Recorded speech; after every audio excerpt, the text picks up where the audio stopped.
wamepotelea msituni au la, ila sitawacha kutoa adhabu kwa ninyi mliobakia, maana kitendo cha mwenzi wenu cha kuzungumza kilinifanya nipate shida sana na nipitie wakati mgumu baada ya kuharibu sharti nililoliweka. Samahani mzimu, naomba utusamehe. Sawa, nitawasamehe isipokuwa kwa sharti moja tu, na sharti lenyewe inabidi mtoe kafara ya damu, tena iwe ya mtu.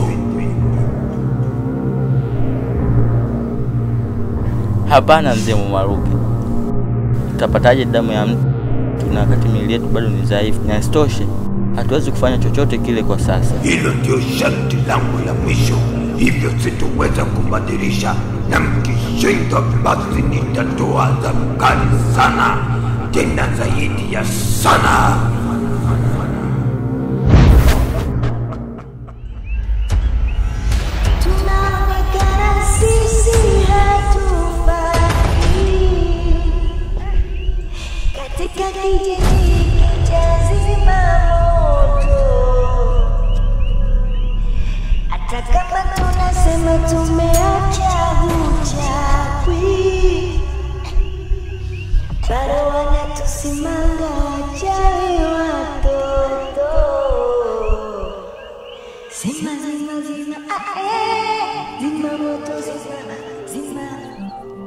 Hivi ndugu zangu, ili swala mzimu Mwaruke eti nguvu zetu ziweze kurejea mpaka tutoe kafara damu ya mtu, nyewe wenzangu mnalionaje?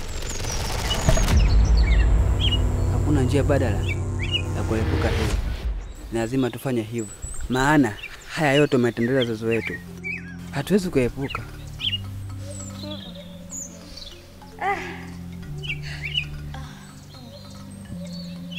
Mimi ninachokiona ni bora tuachane na haya mambo, maana tunaishi kwa amani na furaha kijijini kwetu. Mimi namuunga mkono mno Jamadi. Bora tuachane na uchawi, maana hapa kijijini kwetu tunaishi kwa furaha, kwa amani na bila wasiwasi wa aina yoyote. Hapana!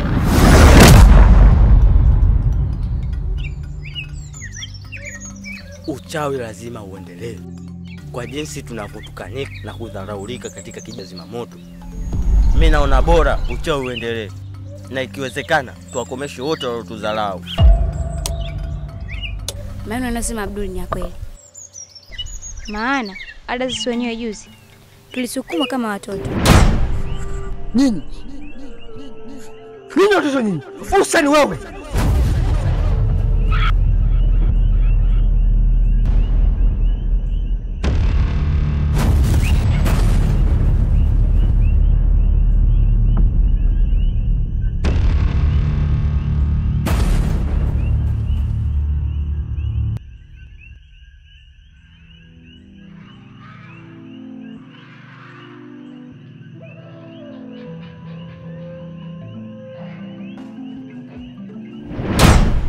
Bado ndo kamzimu tukalie, na ikiwezekana atupunguzie adhabu, maana kwa adhabu yoyotupa hatuiwezi, na ikitokea tukafumwa na watu via maji tukayafanya, tutatinda na kijiji kama kuku, na hii yote kutokana na hatuna nguvu katika miili yetu.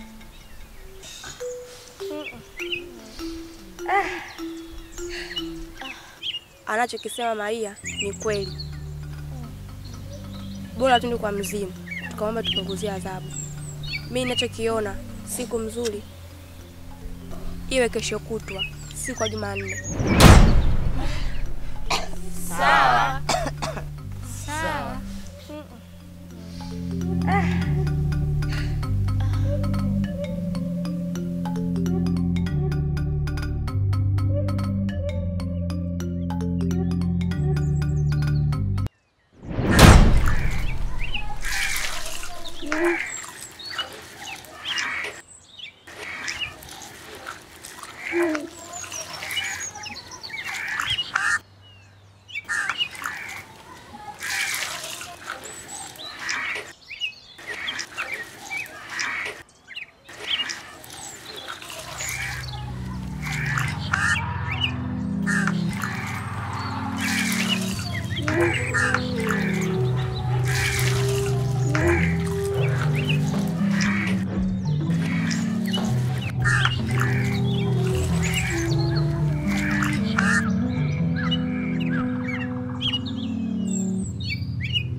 Shikamoo mama. Marahaba mwanangu, ujambo? Sijambo. Mama, mimi kuna jambo linanipa mashaka sana. Ni jambo gani hilo mwanangu? Kama unavyojua mama, Juma ana miezi mingi hayupo kijijini kwetu. Ila aliporudi tu, kitu cha kwanza aliniuliza kuhusu mganga Mapipa, kazi aliyoifanya kijijini hapa. Nami nikamweleza hali nzima.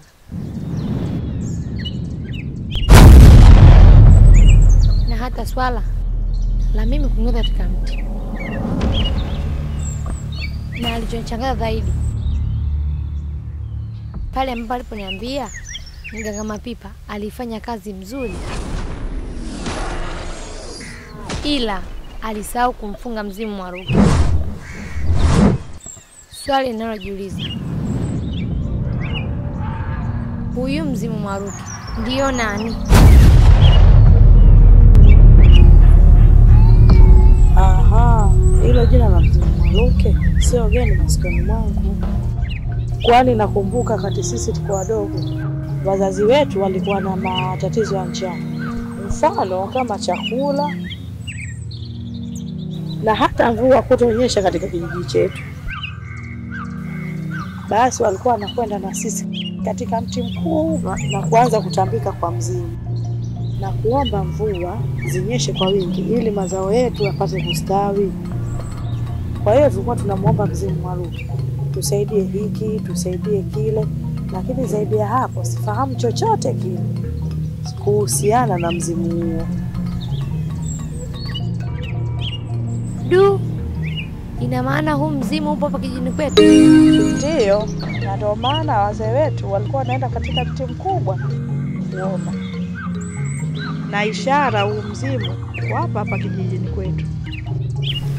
Aha, kwa hadi hii bado sijalizika. Kuna haja ya kukutana na Juma ili anitosheleze zaidi juu ya mzimu Mwaruki.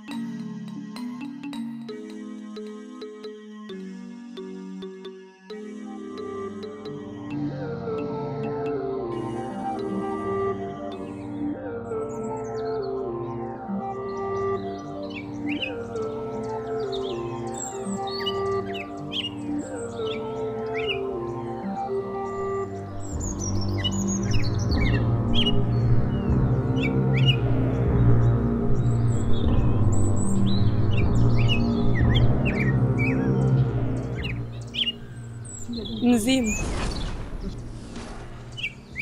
tunakuomba tusamehe, kwani adhabu uliyotupa ni kubwa sana. Hivyo basi tunakuomba utupunguzia adhabu. Si kutupunguzia adhabu peke yake, ikiwezekana tusamehe kabisa. Ni kweli mzimu, na ukizingatia hiyo adhabu uliyotupa, mhusika aliyokosea hayupo. Hivyo basi mzimu, kama itawezekana utusamehe sote. Ni kweli mzimu, kama amekosea yeye, ndio tumekosea sisi sote. Licha kwa yeye mpotea msituni na tujui kwa amekufa au la.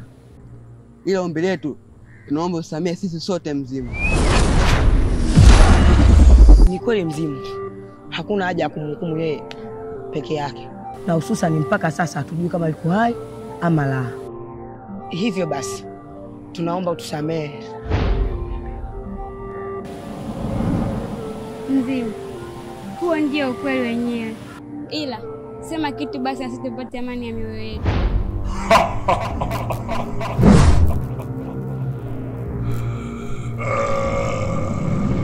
Safi sana vijana, nimependa vya kushirikiana na kumoleana. Licha kuwa mwenzenu sana hayupo. Hivyo basi nitapunguza adhabu na kuwapa sharti nyingine tena kwa mara nyingine. Kesho usiku nendeni makaburi ya nzoni zote, na mtakapofika kwenye makaburi, kaburi moja litatoa mwanga mkali sana utakao kumzeni miili yenu. Hapo itabidi mvumilie na katu msije mkaogopa na kurudi nyuma. Na baada ya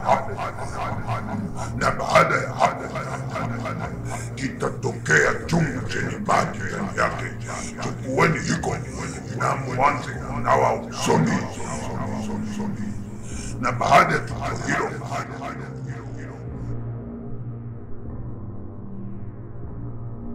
nguvu zenu zitarudi kama mwanzo. Sawa?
Nimekusubiri muda mwingi sana, mbona umenichelewesha hivi? Samahani binti yangu. Nilikuwa namalizia kazi alionipatia mama hapo nyumbani na ndio maana nilikuja nimechelewa. Haya bwana, ila leo nimekuja kivingine. Kwani kuna swali langu nataka unisaidie kujibu. Haya, nizio maswali. Umeshaanza tena.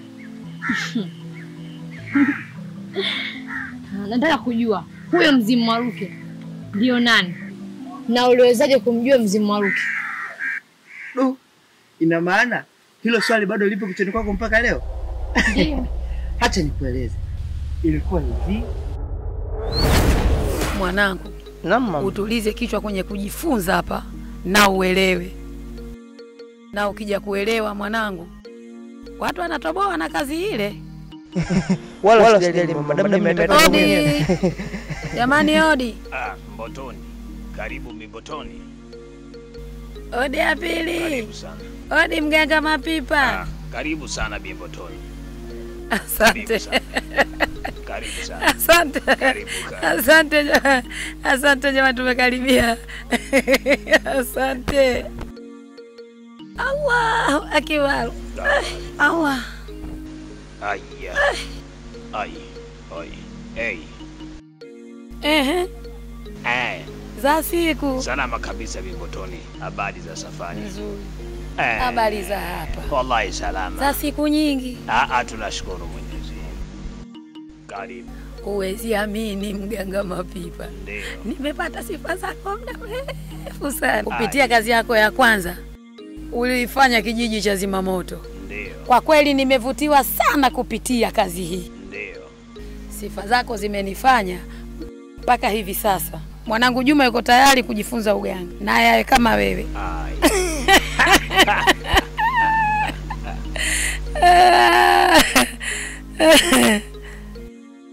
Nimefurahi kusikia hivyo juu ya mtoto wako.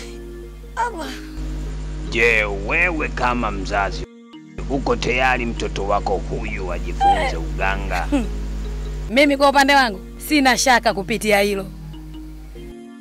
Kijana, je, na wewe umekubali kidhati kujifunza uganga kama alivyosema mama yako? mimi kwa upande wangu mganga Mapipa sina matatizo yoyote, bila kushauriwa na mtu yoyote nipo tayari kujifunza.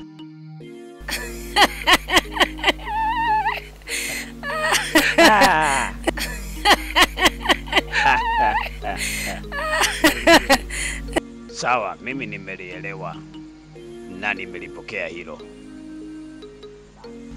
Ila kubwa ni uvumilivu sana, maana kazi zetu zina shida kubwa tena sana. Si rahisi kama wengine wanavyofikiria. Sawa mganga, mimi kwa upande wangu naomba uwe na amani. Kama ni maji, basi nimeshayavulia nguo, nipo tayari kuyaoga. Mganga Mapipa. Mimi sikuja kukaa, ila nimekuja kwenye kijiji hiki cha Mpolepole kuja kukukabidhi kijana wangu. Na sasa nageuza, narudi kwenye kijiji cha Zimamoto. Naomba dua zenu. Mizimu inipeleke.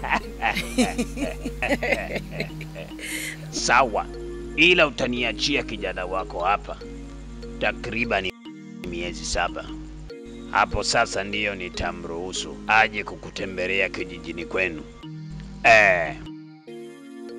Sawa, wala haina shida mganga Mapipa. Ila yote kwa yote, nina ugeni na kinapita. Wametoka mjini na wao wanataka kuja kijijini kwenu. Ila wana kazi yao, wanataka niende nikawafanyie. Hivyo basi, siku sio nyingi nitakuja kijiji cha Zimamoto kuja kumalizia kazi yao. Nitafurahi sana mganga Mapipa, maana tunapata tabu sana na uchawi uliokuwepo katika kijiji cha Zimamoto. Maana tangu ulipokuja kipindi kile tulitulia, amani tulipata kidogo. Ila kwa sasa inaposemekana wanaoanga watoto wadogo. Hivyo karibu sana mganga Mapipa, maana siku utayokuja mganga Mapipa mimi nitakuwa wa kwanza kukupokea.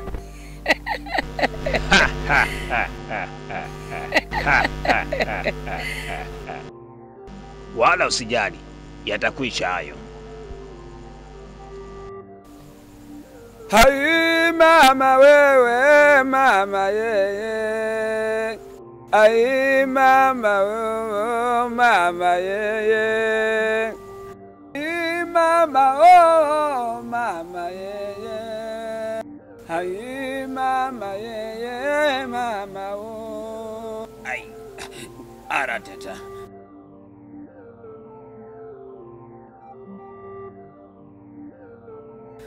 Mbotoni, unaweza ukaenda.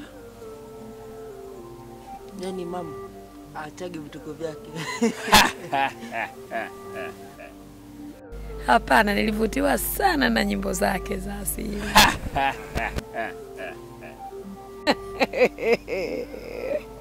Mganga Mapipa, mimi naondoka. Sawa, wewe nenda. Nimekuletea kijana wako Juma. Upo na mganga Mapipa. Kama mamangu, mimi nirudi baada miezi mganga alisema kama ikiisha nitarudi kijijini. Sawa. Ila usisahau kumsalimia mchumba wangu Anita.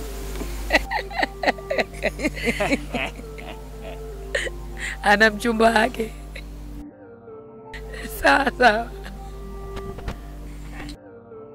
Ai mama yeye, mama yoyo. Mama yoyo.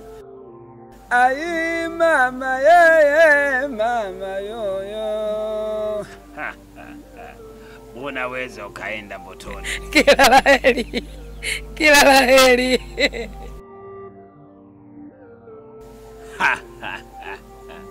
Ai mama yeye, mama yoyo.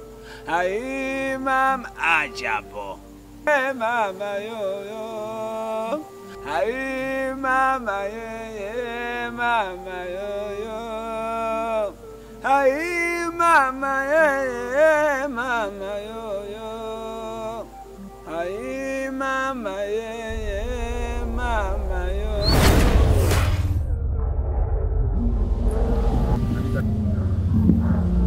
Ina maana kipindi chote hicho ulikuwa kwa mganga Mapipa na mama yako alikupeka kujifunza uganga? Ndio. na hata safari yake ya kuja huku mimi nilibaki nyumbani kwake kulinda nyumba yake, na aliporudi niligundua kitu baada ya kumwona akiwa amejinamia.